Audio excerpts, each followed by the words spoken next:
All right, I just did a full review for like 20 minutes and the camera wasn't turned on, so my bad. Very quick review. I can make it even shorter this time. Now, I just read this on my Kindle, Bastion, the first in the Immortal Great Souls series. I have some thoughts about who I think it's for, because I certainly don't think it's for everybody. I wasn't even sure if it was going to be for me, with even the genre, if it was going to be for me. Now, real quickly, if you're wanting to read this, don't look at the cover too much. Now, there's like this demony guy and stuff like that, but there are elements of it that I think you'll just wish that you didn't see. And like, just a note to the author or whoever put this cover on: this is egregious.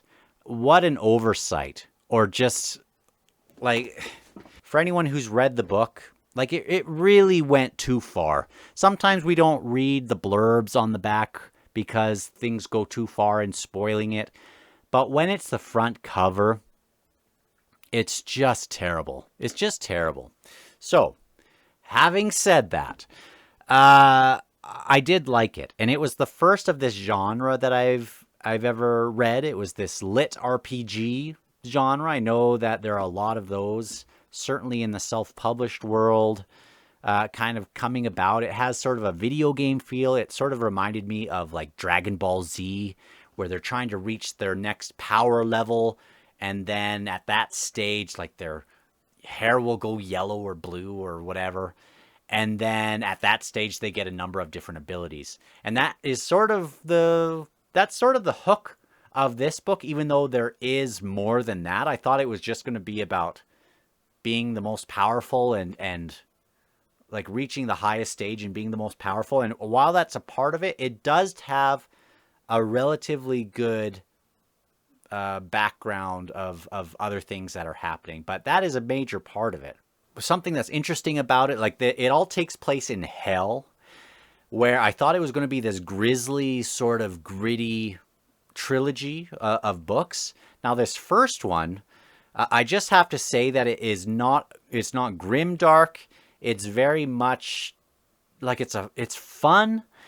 I have to say that this group of good guys, I guess you would say,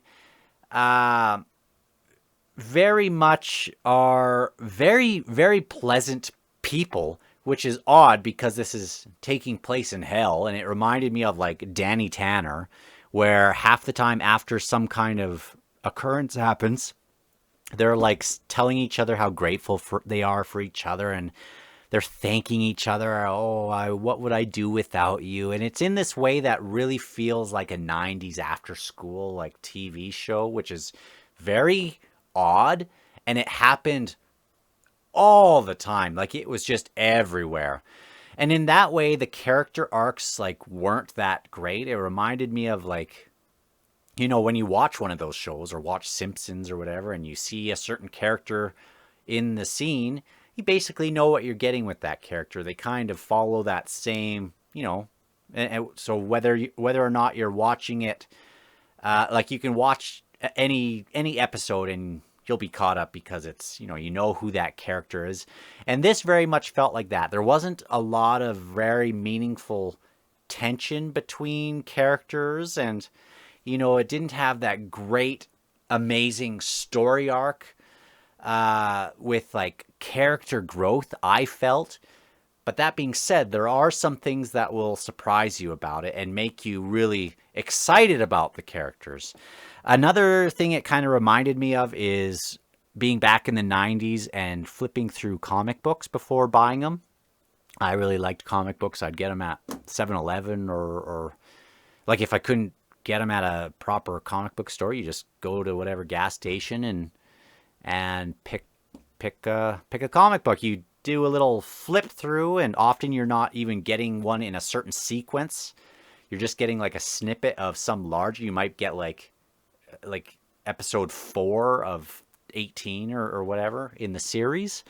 And you flip through, and you don't want to get too much exposition and people talking in office buildings or whatever, but you might get some real cool panels of action sequences, and it passes the smell test, and then you then you take it home.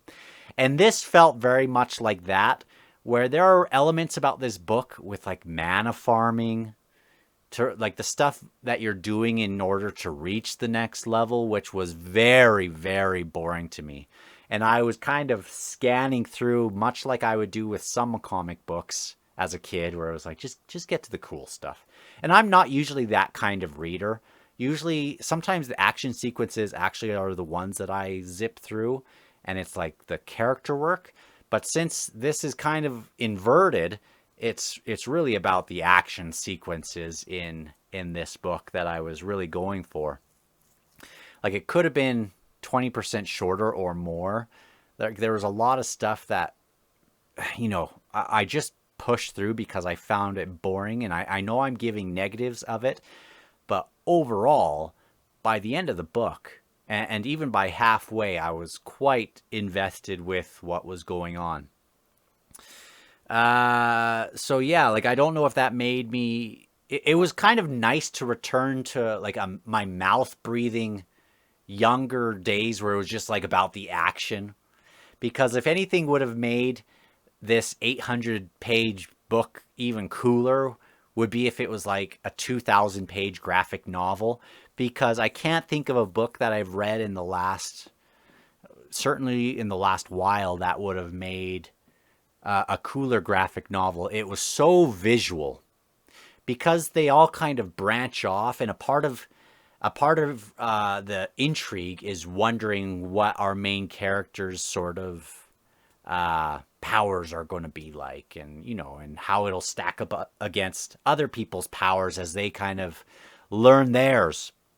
And so it had a very good dueling sort of nature at a lot of times in this book, where you had like, it very much felt like a good superhero sort of one versus one sort of thing, and often more than one, and sometimes more than one taking on either a big something or whatever. It had a lot of very fun stuff that way. So if you think that just would not appeal to you, and I wasn't even so sure myself, that's fine. If you don't think you would want to read about the mana stuff and some of the fluff, you can kind of zip through some of that, and I don't think you will be missing much.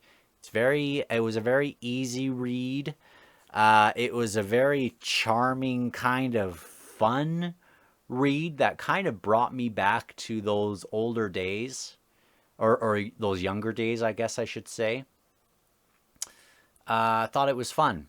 There were certainly things that if Ken Follett, or if a real good seasoned writer would have got their hands on it, I think the ideas in themselves and the execution of the larger plot and a lot of the major like fine details of like the battles and the action sequences were great.